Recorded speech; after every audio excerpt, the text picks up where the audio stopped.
I'm holding up the back page of the Post right in front of me. OMG, OBJ. I'm sure you've seen it. What's your reaction to this blockbuster? I'm surprised they actually made a trade because it's very hard to get equal value for someone you're paying that kind of money to. So when you got the contract, I thought it would be very hard to trade him, and the Giants have to digest a lot of dead money against the cap, which a lot of general managers don't want to do. But I think this was just he had worn out his welcome. I think ownership had a big hand in this. You don't make this kind of deal without ownership's blessing.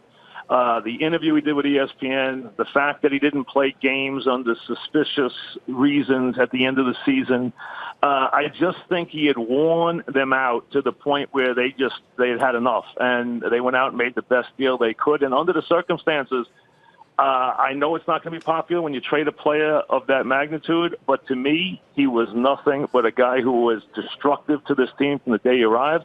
They've never controlled him. They've never gotten him under control, and the team has never won with him. So to me, it was good riddance. And if they play it right, they can get 4 players for him. And to me, they just got to put the players in the right place because you know what?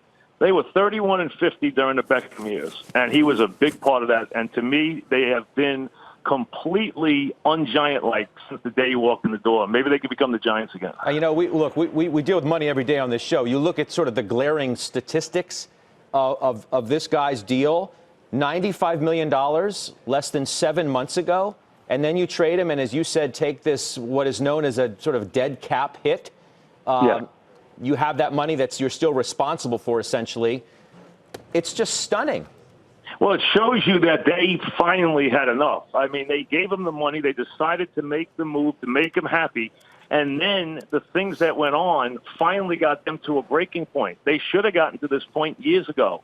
They should have disciplined them from the day he walked in the door. Tom Coughlin handled them badly.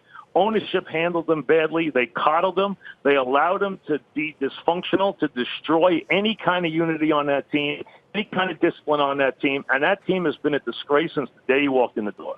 He still's Odell Beckham. That's great. Mike, you know what? He's never won a thing. He's never won a playoff game. And in the playoff game, he dropped the touchdown pass. He's never led them to anything. Now they can maybe go back to being the Giants again because they've never been the Giants the day he was here. I read a comment from a New York sports writer who said the following of the Giants. This quote, their surrender was an organizational failure from top to bottom. You take issue with that? I do completely, because what it finally did was maybe allowed them to get the backbone to go back to being the Giants again, because they never handled this guy right. They let him ruin this team. They never disciplined him. They let him be bigger than the team, and he has rubbed their noses in it on every level. And you know what? They have never won anything. They have become losers. They've become doormats.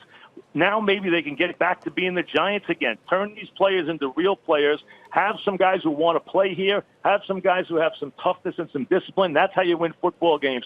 Talent is not enough. You don't win unless you have talent and character and discipline in football, and he has never had any of that. And the minute he got traded, he wanted a new deal. So good luck, Cleveland, because he will be a nightmare from the minute he walks into that franchise. Jets, Le'Veon Bell, 4 years, $52 million. It doesn't seem he helped himself by sitting out last year, but what do you make of the Jets spending this money on him? I said he'd never recoup the money from last year. Running backs are never in a commanding position. Great deal by the Jets. They stuck to their guns. They didn't have a lot of people they were bidding against. They made a very good deal. Now, if he can just forget about green, meaning money, and play football, they will hit a home run with this deal. I don't trust him as a player. I would not have gotten him because I think he only cares about himself. I think he's a selfish me guy. You know what? The Steelers are better now for getting rid of Brown and Bell, and there are no 2 more talented players at their positions. But the Steelers finally had enough. The Giants finally had enough. And these diva wide receivers, none of them have won a Super Bowl ever. Okay. Go down and look at what they're getting paid. None of them ever win. How's the portfolio looking these days? Well, what do you make of the market? I'm cautious. I think it's a very tricky one to get in and out of. I think I feel comfortable in the Amazons and the stocks that haven't recouped their losses from when they hit their high points more than the high flyers like Shopify or TDD or any of those. So I would rest in those stocks. I hit a couple of ones really well, like Guardian Health, which is flying to the moon, which I've been very lucky with.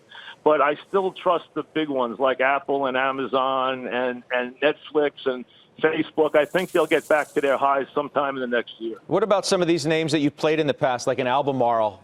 You know, we've talked about that on numerous occasions with Josh Brown. Are you? I mean, I've never sold it. I mean, I've kept it, and it's it's had a rough go, but it's not doing that badly. It's okay. But to me, my bigger ones have always been ones that are very familiar names, like Amazon and Apple and stuff like that. And listen, they've gone through some tough times. I mean, Amazon's still 350 points from its high, so I feel comfortable it has a way to run. While the guys that have been the high flyers, like all the different stocks with the emerging computer stuff or the cloud, they have really hit highs. All of them, Trade Desk and Shopify and all those other ones that have really gone to the moon. I would be a little careful with them, and I trust the bigger ones that still have some room to grow.